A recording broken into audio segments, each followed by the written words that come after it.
गम कितना ही संगीन क्यों ना हो, हमेशा अल्लाह रब्बुल आलमीन के साथ उम्मीदें अच्छी कायम रखें। हज़रत अबू हुरैरा बयान करते हैं, रसूलुल्लाह सल्लल्लाहु अलैहि वसल्लम ने फ़रमाया कि जब अल्लाह ताला ने मखलूक को पैदा किया तो अपनी किताब यानी कि लोहे महफूज में ये लिख दिया कि मेरी रहमत मेरे गज़ब पर गालिब आएगी, कि अल्लाह ताला की जो रहमत है अल्लाह ताला के गज़ब से कहीं बढ़कर है।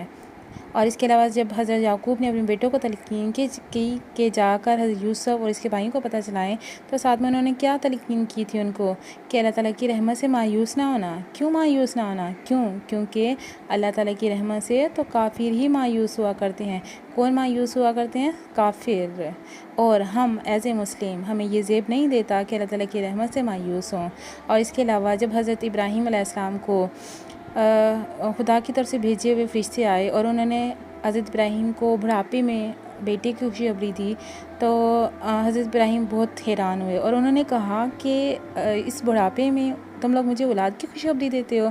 तो फरिश्तों ने कहा कि हम तुम्हें बरहक खुशखबरी दे रहे हैं, तो मायूस ना हो। तो इस पर हज़रत इब्राहीम ने क्या कहा कि अपने रब की रहमत से तो गुमराह लोग ही मायूस हुआ करते हैं।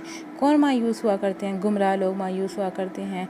हम लोग अपना जायज़ा लें इन वाज़ेह अल्लाह ताला के अहकामात के बाद कि अगर हम इन अहकामात के बावजूद भी नाउमीदी का शिकार हैं, एंग्ज़ाइटी का शिकार हैं, डिप्रेशन का शिकार हैं और ख़ुदकुशियाँ जो बढ़ रही हैं आजकल, वो किस वजह से बढ़ रही हैं? नाउमीदी की वजह से बढ़ रही हैं। एंग्ज़ाइटी, डिप्रेशन, इसकी वजह से और इस तरह की सैकड़ों बीमारियाँ जो आजकल जन्म ले रही हैं। तो ये सारी क्या हैं? क्योंकि हम अल्लाह ताला की रहमत से मायूस हो चुके हुए हैं, अल्लाह ताला की रहमत से मायूस हो चुके हुए हैं। अल्लाह ताला की हमेशा अल्लाह ताला की रहमत से हमें मायूस नहीं होना चाहिए। हमें अल्लाह ताला की रहमत से उम्मीदें कायम रखनी चाहिए और बहुत अच्छी अच्छी उम्मीदें कायम रखनी चाहिए। अल्लाह ताला